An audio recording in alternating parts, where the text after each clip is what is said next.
Nos últimos anos, a educação inclusiva deixou de ser apenas um tema pedagógico e passou a ocupar espaços no judiciário, na política pública, nas redes sociais e principalmente na vida das famílias.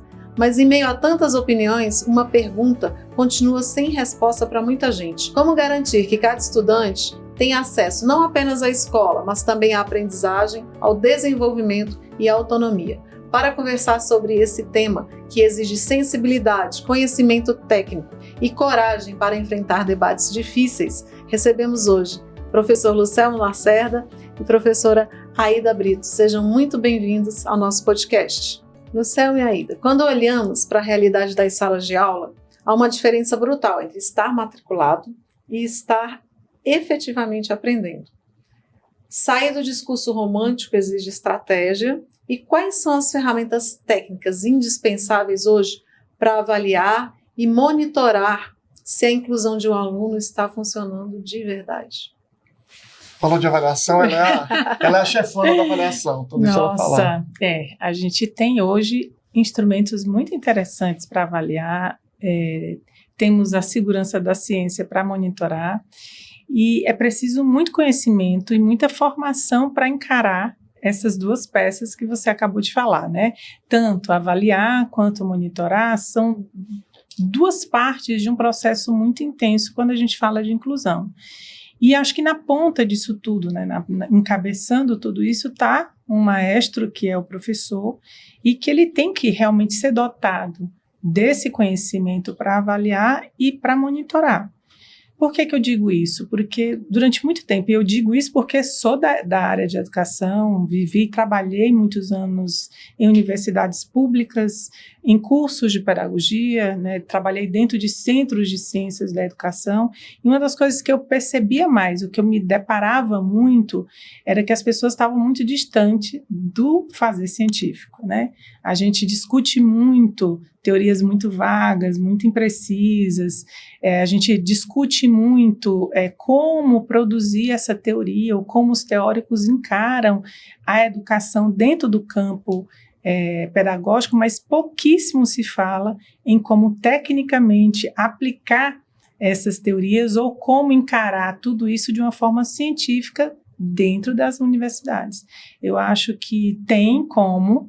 A gente tem ferramenta para isso, a gente tem boas ferramentas de avaliação, a gente tem boas ferramentas de monitoramento, de acompanhamento, de tomada de decisão em relação à inclusão dos nossos alunos, mas a gente ainda peca na formação dos professores, muito.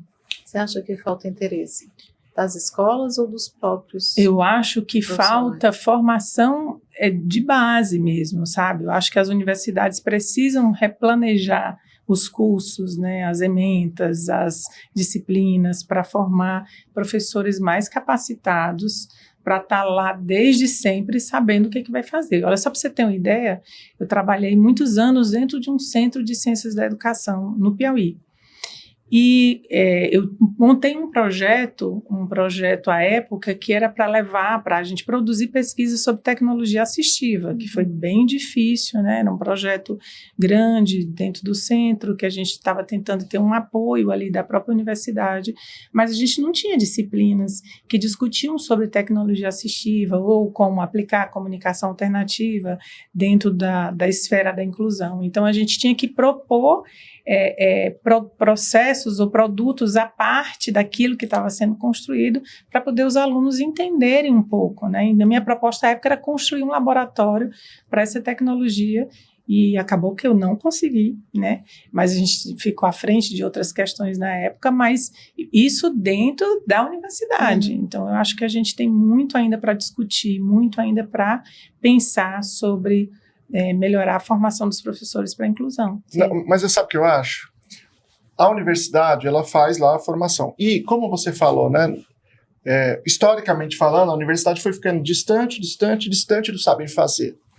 E isso é indiscutivelmente um problema, mas é um problema muito mais difícil de ser encarado, porque não pode haver digamos, algum tipo de ação impositiva sobre a universidade. Então, ela tem uma dinâmica mais de longo prazo. Agora, você pode mexer nisso na política pública. Porque a prefeitura pode dizer assim, tudo bem, o professor, nós estamos contratando pessoas aqui que são professores, e eles não foram treinados para fazer boas avaliações, e agora nós vamos ensinar ele a fazer boa avaliação. Então, por exemplo, eu vou receber um aluno com deficiência, e eu tenho que fazer uma excelente avaliação, e essa avaliação precisa me dar ferramentas para fazer o plano educacional individualizado. Então, digamos que eu vou utilizar um protocolo como um protocolo que você sempre fala, que é o inventário Portage operacionalizado, o LVB-MAP, ou sei lá, qualquer outro. Então, eu tenho que treinar esses professores. Eu agora, portanto, não é falar conceitualmente, é ir lá ensinar o professor. E aí tem uma metodologia para você ensinar, você treinar. Você explica o que é, mostra como se faz, pede para a pessoa fazer na sua frente, dá o feedback descritivo e pede para ele fazer de novo e dá o feedback até ele acertar tudo. Então, esse processo você vai treinar, sei lá, qualquer que seja. Eu dei exemplo de protocolos aqui que são gratuitos, mas existem outros, né? E aí, a partir disso, eu tenho que aprender a avaliar e eu tenho que aprender a pegar aquele resultado e produzir um plano a partir daquele resultado. Eu tenho que pegar aquele resultado e ser capaz de dar uma sugestão técnica se ele precisa ou não precisa do profissional de apoio. Em casos mais extremos, se ele precisa de uma sala especializada ou se ele precisa de uma escola especializada. Mas tudo isso não pode ser assim. Eu tenho para mim que precisa, hein? Como as coisas são soltas, sem avaliação. Então, se a universidade não está ainda nesse embalo, você pode fazer isso do ponto de vista da rede pública. Acontece que a rede pública, na maioria das vezes, também tem uma insegurança sobre o que tem que fazer. E aí, o que a política pública faz? Olha para a universidade. E aí a universidade não dá a resposta. Então isso vira um ciclo vicioso, que é o que a gente se encontra. Eu tive uma experiência no doutorado que foi muito boa, né? Nessa parceria entre a universidade e o sistema político, né? Acabei produzindo pesquisa, né? Apoiada pela prefeitura na época da minha cidade, e produzindo pesquisa nas escolas que, né, estavam participando do processo. Então, realmente, a gente tem algumas saídas. Vou contar, ele quer que eu puxe. O projeto era o seguinte: a gente reuniu as salas de atendimento educacional especializado de Teresina, e dentro dessas salas eu fiz um treinamento sobre comunicação alternativa, né? Então, minha pergunta era, se a gente tinha um recurso, né, disponibilizado pela prefeitura, né, no caso, se a gente tem um recurso, as escolas têm o recurso de comunicação alternativa, por que isso não estava sendo usado? Então, é o que ele falou, a gente não tinha um treinamento específico para isso, faltou alguém, né, para treinar, orientar, acompanhar, acompanhar o processo funcionando, corrigir os erros e, né, verificar depois o que precisaria para manter aquilo em longo prazo.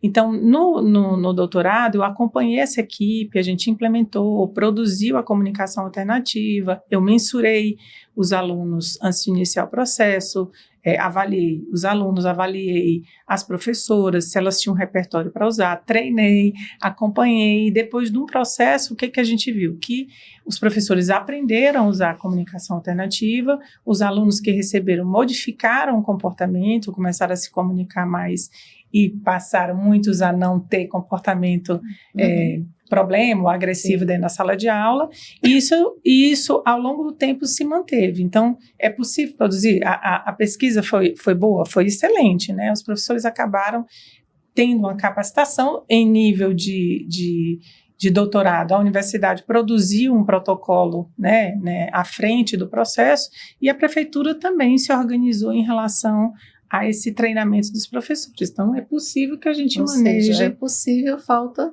interesse. É impossível que a gente maneje. Para que aconteça. E falta essa... Eu não acho que falta interesse, não. Eu acho que falta clareza teórica, técnica. Eu, sinceramente, acho que os secretários de educação querem fazer as coisas, que as pessoas dos departamentos querem fazer as coisas, mas a confusão é muito grande. As pessoas elas não sabem. Eu vou te dar um exemplo aqui.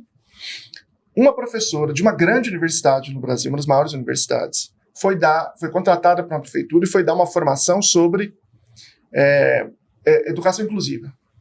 E aí ela chegou lá e disse, não, tem que dar a mesma matéria para todo mundo. E aí você tem que fazer de formas diferentes e tal. Tá bom. Essa professora todos os professores já, assim, meu Deus, isso aqui, os professores já inconformados, porque eles sabem, conhecem os alunos, um monte de aluno nível 2, nível 3, casos sérios, não dá para você ensinar aquela matéria, e a professora insistindo, e essa professora foi ao banheiro. E aí, a diretora de educação especial foi ao banheiro atrás dela. Quando ela estava saindo, ela falou, professora, deixa eu falar uma coisa, os professores estão me procurando, eu queria falar com a senhora. Nós temos casos aqui muito difíceis, nós temos um caso aqui, aí eu vou dar um exemplo para a senhora, nós temos um caso aqui de um menino que não é verbal, ele não fala, não entende o que a gente fala, e ele usa fralda ainda, ele está no 7º ano. Então, os professores estão pedindo para mim, para a senhora voltar lá, e a senhora explicar como é que faz com ele, como é que ensina essas coisas, porque eles não estão entendendo, a senhora ensinar para a gente. Ela falou, 7º ano? Usa fralda? Não fala? Ele não foi estimulado, então. Ela nunca ouviu falar de um caso severo. A primeira vez que ela ouviu falar de um caso severo é com uma diretora num banheiro. E ela está dando aula. Sim. Ela dá aula numa grande universidade, está prestando um serviço, dando aula. O que essa pessoa sabe desse assunto? Mas é ela que está na universidade dando aula, formando as pessoas que estão repetindo tudo que ela está falando. Uhum.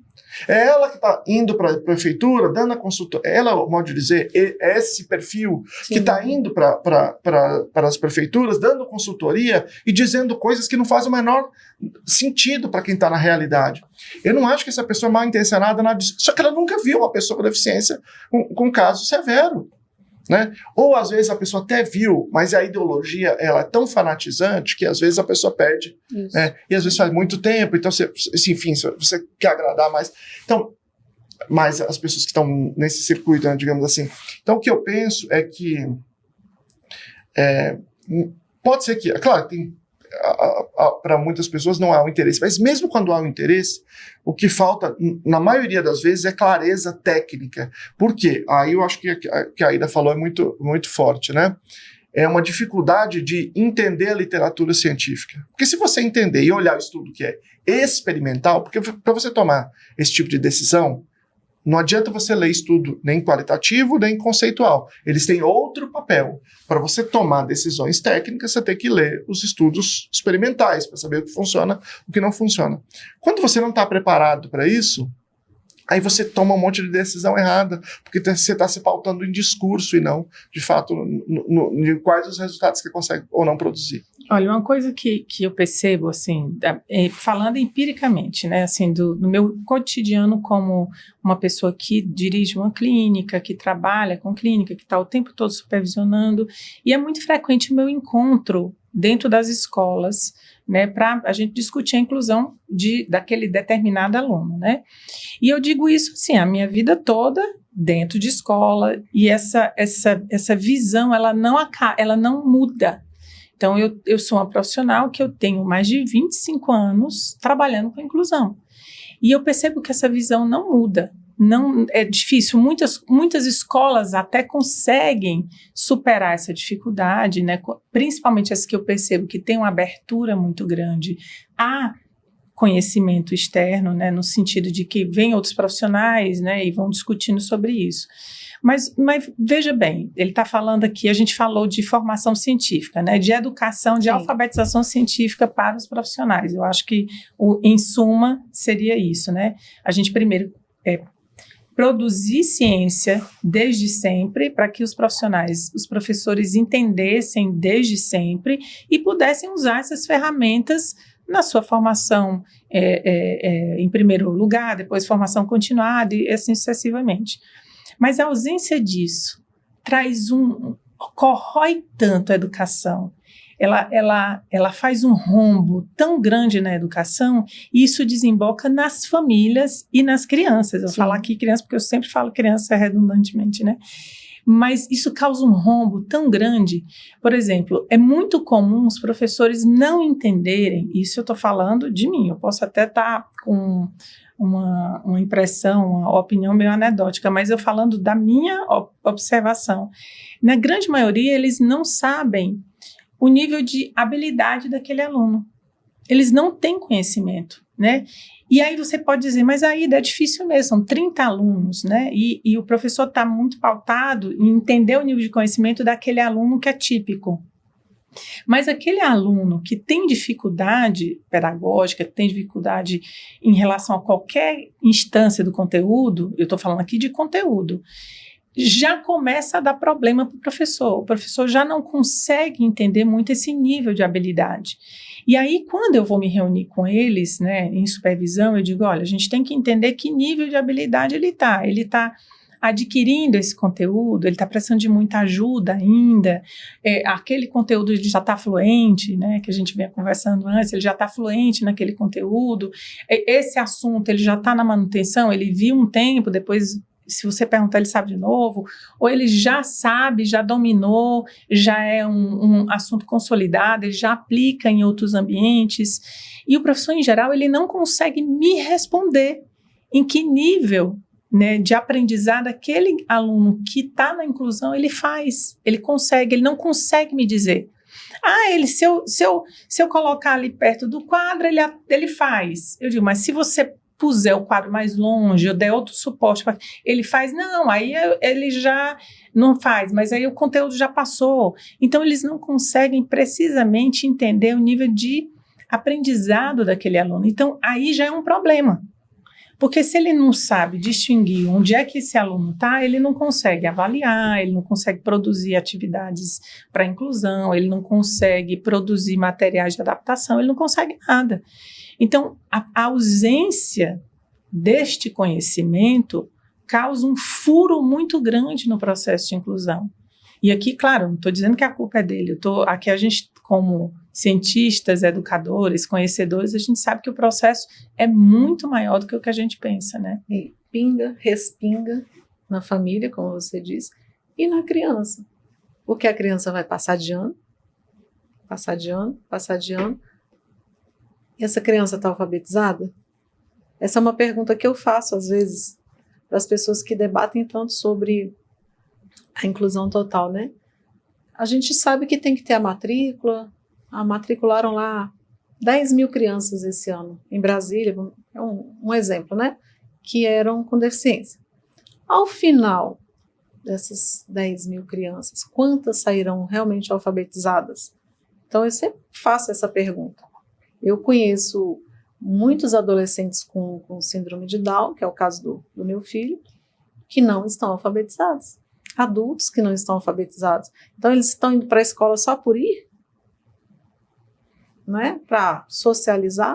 Eu acho interessante sempre essa fala. Acho que tem dois aspectos interessantes aqui, né? A LBI, a Lei Brasileira de Inclusão, diz que a função da educação inclusiva é o acesso, a permanência, a participação e a aprendizagem. E, do ponto de vista desse movimento de inclusão total, que é o que hegemoniza os órgãos de gestão, só o acesso importa. O único dado que eles apresentam é o dado de acesso. Olha aqui, aqui está quase todo mundo na escola comum. Aí, está resolvido. Como se isso fosse alguma coisa, não quer dizer nada. Só quer dizer que eles estão ali e não lá. Isso não quer dizer mais nada. O questionamento é esse. Aí, eu tenho que pensar, permanência. Eu vou falar uma coisa que tem muito a ver com as famílias do autismo e talvez tenha também na síndrome de Down, né? Mais menos. Que é o fato de que as mães muitas vezes são chamadas durante o dia para buscar as crianças. Sim. Você leva 7h30, quando dá 9 horas tá chamando, 8 horas, 8h30. E aí, eu conheço várias mães que não vão mais para casa, elas levam o filho e elas ficam lá na secretaria, porque daqui a pouco ela vai ser chamada. E às vezes você tem que ir para a escola, aí dá tanto trabalho, você fala, eu não vou levar mais. E aí entra o processo de abandono e de evasão, que eles já são altíssimos da população brasileira e elas são muito mais altas na educação especial. Então você não tem permanência, você tem desafios à permanência, que é o fato de que na escola não existe nada para poder, por exemplo, lidar com crises agressivas quando elas acontecem, ou para um indivíduo que tem consistentemente essas crises para ensiná-lo a não ter mais. E você não vê nada escrito em lugar nenhum. O MEC ignora solenemente, como se simplesmente o fenômeno não existisse, como se você acreditasse muito contra, o fenômeno deixaria de existir.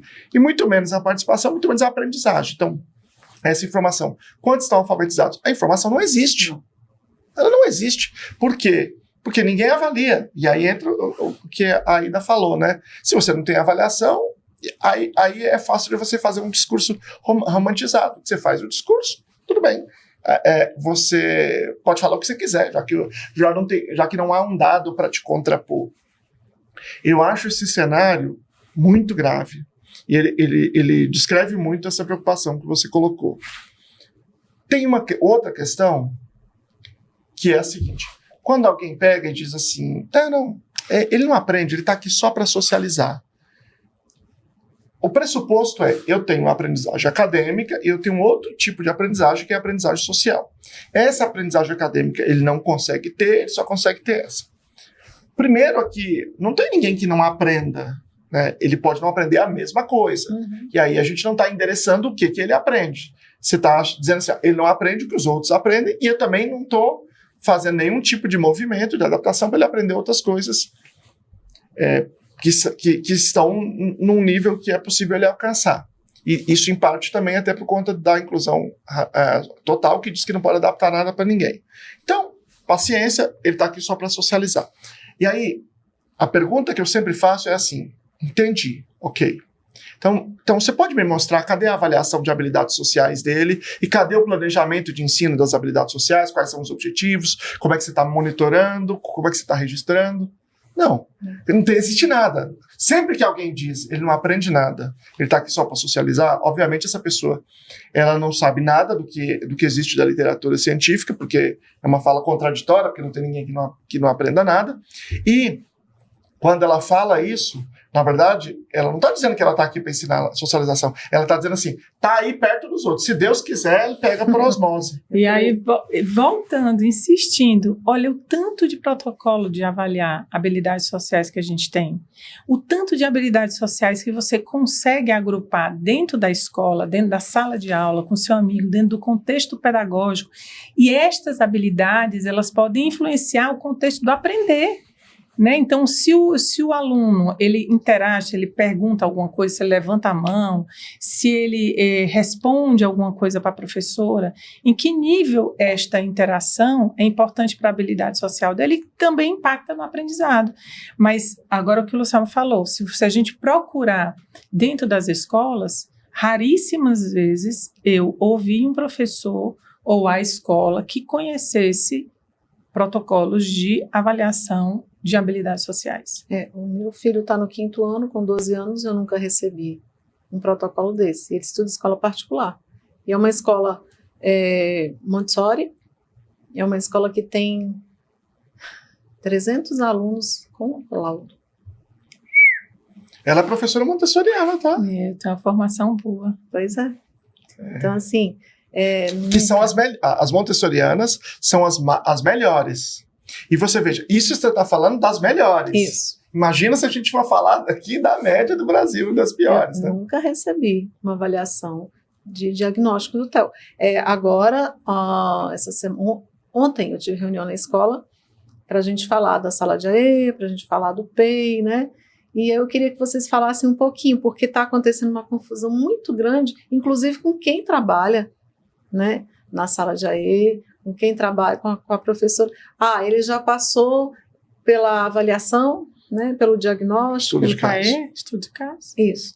Mas a família não tem que estar? A família não tem que participar disso? E aí tem escola falando que agora tem a sala de AE, não precisa mais do PEI. Olha, agora também não precisa mais do laudo. Então está tendo uma confusão tão grande nisso, que ao final vai ficar pior do que já estava. Então, Antes dele explicar, que eu vou deixar ele para explicar. Mas antes de explicar, para quem está nos ouvindo, se o seu filho está incluso, por que ele não teria uma avaliação? Esquece tudo. Esquece absolutamente tudo.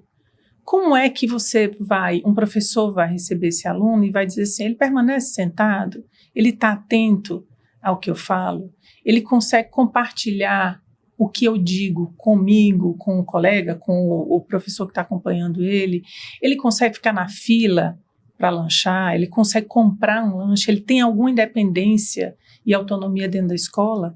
Então, esquece tudo. Esquece PEI, esquece. Como é que alguém vai olhar para uma criança e vai dizer se ele é capaz de fazer alguma coisa, se isso não antes de mais nada, se for preciso fazer uma avaliação em várias áreas de habilidades deste indivíduo, desta criança, para eu saber se ele vai bem, o quanto ele pode se desenvolver, porque é direito dele, ele tem o direito de ter uma vida digna. Então, como é que alguém ainda para no mundo de hoje e diz assim, não precisa mais, né? Então, a despeito de qualquer questão do governo, como que não precisa mais? Não é? Não é? É isso que eu pergunto para os pais. Mas como assim? Não, estão dizendo aqui que não precisa. Eu falei, tá bom, não precisa, tá errado. Esses dias eu recebi um relato de uma mãe, as mães procuram muito. Ela recebeu um documento da Secretaria de Educação dizendo que a filha tinha que ter redução da carga horária da escola. Aquela criança tinha que entrar 1h30 e ela tinha que sair mais cedo, porque ela não tinha condições de continuar o tempo todo na sala de aula. Eu falei, olha, eu te sugiro você procurar, primeiro, as terapeutas, o neuro, a Secretaria de Educação, você levar tudo, relatório, porque eu nunca vi isso na minha vida. A escola sugerir que a criança, uma criança verbal, ela tem só T21, que participa, que ela não tem condições de manter, de ficar o horário todo. Né, que é de 1h30, acho que é às 5h30. Não, a mãe tinha que sair todo dia mais cedo, pegar essa criança na escola e levar para casa. Pronto, aí se a escola tomou essa decisão, pautada em quê? Isso. Me mostra aí o que está acontecendo, né, com os dados, que ela não está sendo tolerante ou não tem, né, repertório suficiente para ficar até as 17 horas. O que aconteceu? Mas a gente, em geral, não vê. Agora, deixar um... E só para continuar nesse caso, né? Isso acontece muito em autismo. Muito. É o tal do horário adaptado. E eu sempre falo, olha, vamos imaginar que eu tenho uma criança realmente intolerante a ficar 5 horas na escola. Depois de, por exemplo, 2 horas, ela fica em uma situação emocional impossível de você lidar. Pode ser possível fazer um horário adaptado? Pode. Desde que você diz assim, olha, depois de 2 horas a gente vai pedir para a senhora vir buscar, e existem estratégias A, B, C, D, E, F, para ensiná-lo a ficar todo o tempo aqui. A gente vai começar a implementar agora essas estratégias, e o nosso prazo aqui para fazer uma reavaliação é daqui a 1 mês, ou 1 mês e meio, porque a gente vai ver o resultado dessas estratégias que a gente quer aumentar progressivamente esse tempo. Se não existissem essas estratégias, daí tudo bem, mas elas existem. Tanto é assim que em países desenvolvidos não existe estudo de turno, né? Ou de manhã ou tarde, é o dia inteiro. Você não tem estudo você não tem horário adaptado em nenhum desses lugares. As pessoas ficam o tempo inteiro. Não é metade do período, ficam o dia inteiro. Por quê? Porque se usa estratégias para eles ficarem o dia inteiro. Existe um monte de estratégia. A evidência científica é muito larga sobre isso. De um modo geral, o que a escola diz é o seguinte, olha, não quero fazer, não sei, nunca ouvi falar que tem uma coisa que funciona, então o que dá para ficar sem muito trabalho é isso aqui, e aí pronto, acabou. E isso, obviamente, é uma ilegalidade, porque você está violando o direito da criança das 800 horas mínimas durante o ano, em 200 dias letivos. Agora, sobre a questão da organização PEI, PAE, AE, essas coisas todas. Eu tenho uma criança na escola que ou tem um diagnóstico médico, ou tem uma indicação do professor regente de que ela pode precisar de mais ajuda. Em qualquer um desses casos, o professor responsável pela educação especial, em geral, é o professor do AE, mas não necessariamente precisa ser essa organização, ele vai fazer um estudo de caso. No estudo de caso, ele deveria fazer uma avaliação com um protocolo cientificamente validado. A gente falou aqui de alguns, né? O Portage provavelmente é o que é mais utilizado, inclusive aqui em Brasília ele é utilizado em algumas circunstâncias. E há de se fazer também uma avaliação acadêmica, que aí é o professor regente que faz, um diagnóstico acadêmico.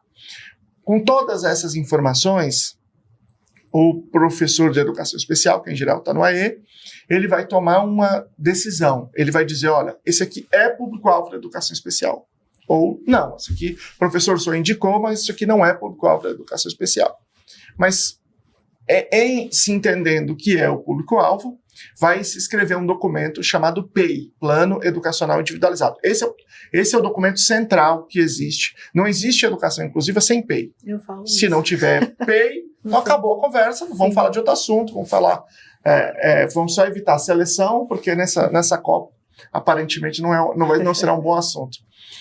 Agora, a gente faz um PEI, e se ela necessitar do atendimento educacional especializado, se faz um documento específico para o que ela vai aprender nesse atendimento, que é o PAE, Plano do Atendimento Educacional Especializado. E o PEI vai abarcar tudo aquilo que ele vai ter de apoio na escola. Vai ter alguma acomodação sensorial, alguma acomodação posicional, vai ter alguma adaptação instrucional ou curricular, vai ter alguém para apoiá-lo em sala de aula, um profissional de apoio. Mas isto continuando pelo professor de AE, que não ficou claro. Ele que escreve isso, em parceria com outras pessoas. Aí, quem deveria estar na parceria com ele para escrever isso? O professor regente e a família.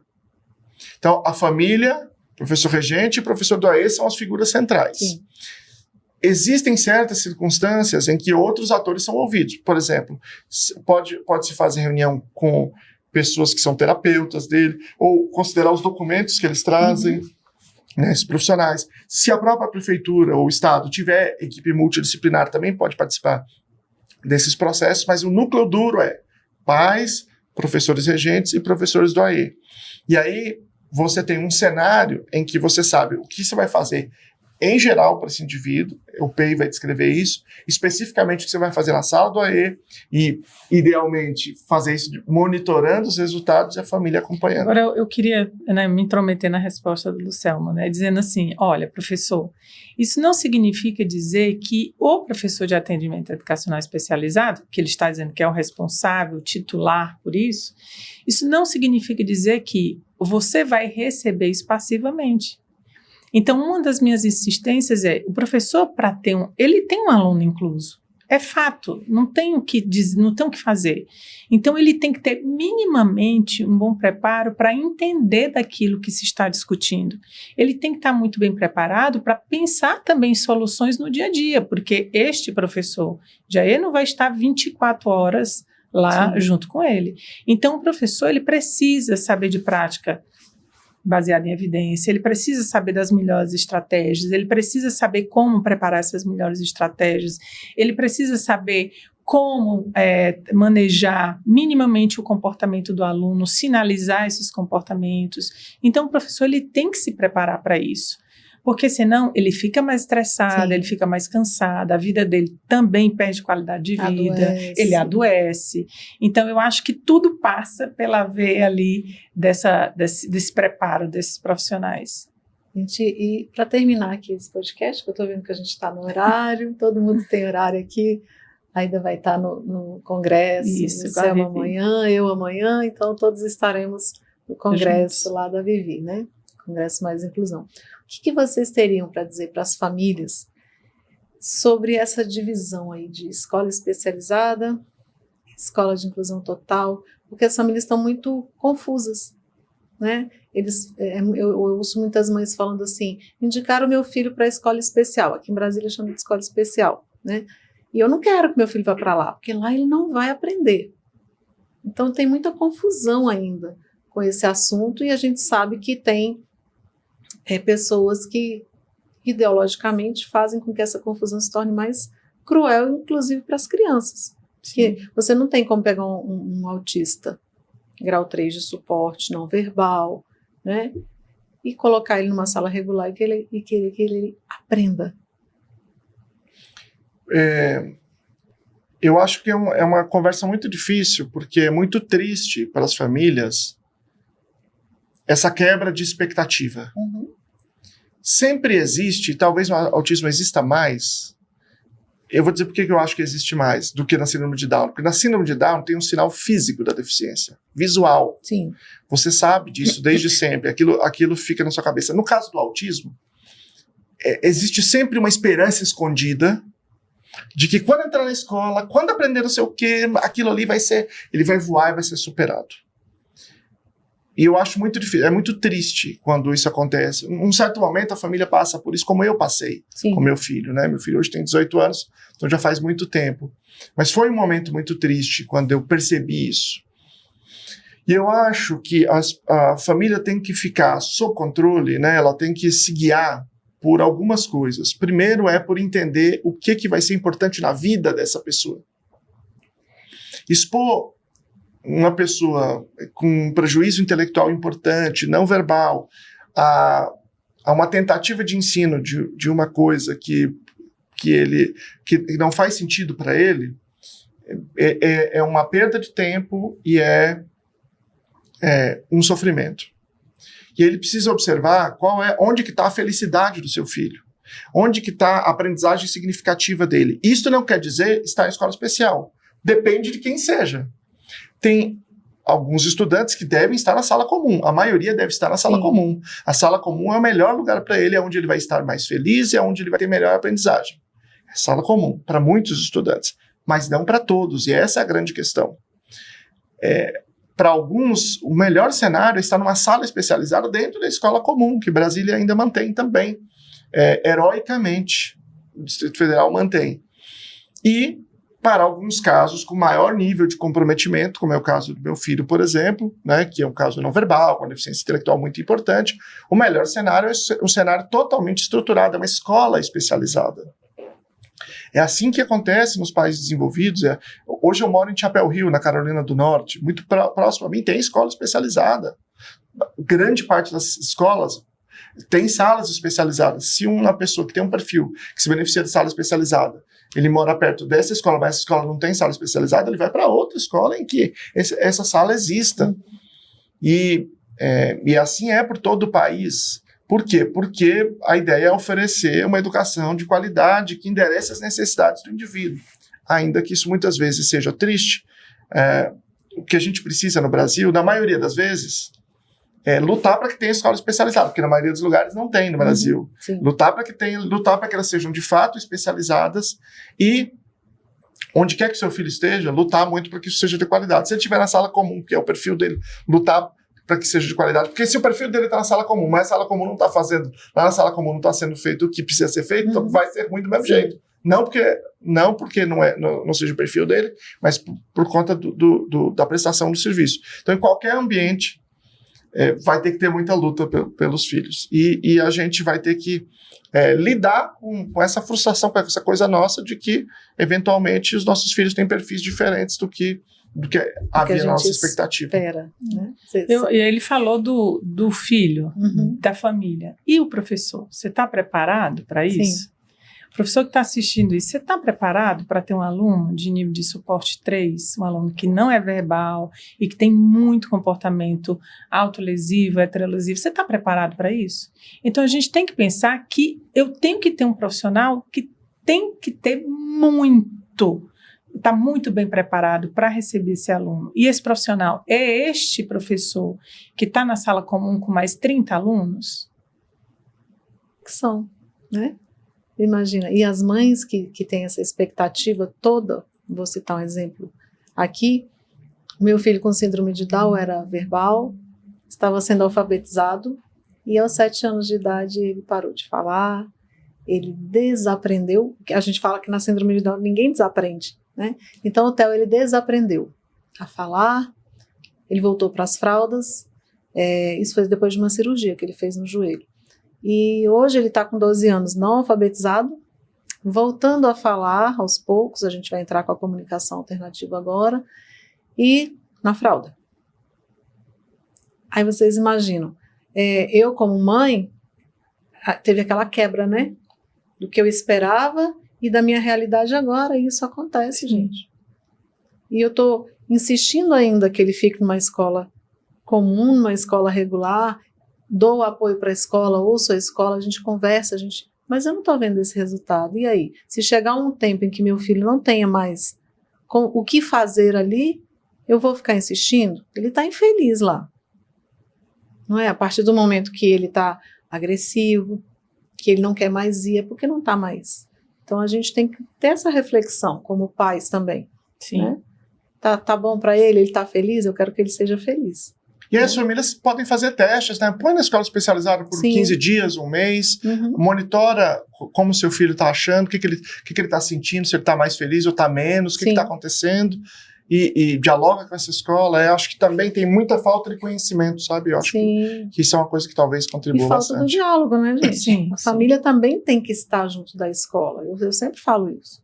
Não adianta a gente querer também que o nosso filho vá para uma sala regular e ele fique lá e a escola dê conta e a gente fique esperando. E essa oportunidade de conversar com você foi ótima, porque a gente recebe muitas críticas do tipo, o Luciano é contra a inclusão, ele defende um modelo. Gente, isso não existe, muito pelo contrário, a gente defende a inclusão em todos os processos, olhando da perspectiva do indivíduo, dos professores, né? A gente luta para levar a ciência aos professores, à educação, a gente luta constantemente para que as pessoas tenham os seus direitos assistidos em todos os níveis, seja quem usufrui dele ou seja quem trabalha nele. Isso, não tem ninguém aqui contra a inclusão, eu também não sou contra a inclusão, tanto que meu filho é um aluno da escola regular, mas a gente tem que ter sensibilidade para a gente avaliar, né? Bom, gente, muito obrigada. Olha, eu estou tão feliz de vocês estarem aqui. A gente que muito agradece. Feliz mesmo. Você é maravilhosa. Agradecer a Selma, agradecer a Ida e dizer que hoje nós falamos sobre inclusão, estratégias, escolas especializadas, autonomia e aprendizagem. E talvez a principal reflexão que fica é que nenhuma criança ou adolescente deve ser reduzido a um diagnóstico, a uma ideologia ou a um modelo único. O centro da discussão precisa continuar sendo individual, o direito individual de cada ser, né? De aprender, de participar e construir um projeto de vida. Perfeito. E é isso, gente. Muito obrigado. obrigada. Foi um prazer. Eu que agradeço. Obrigada.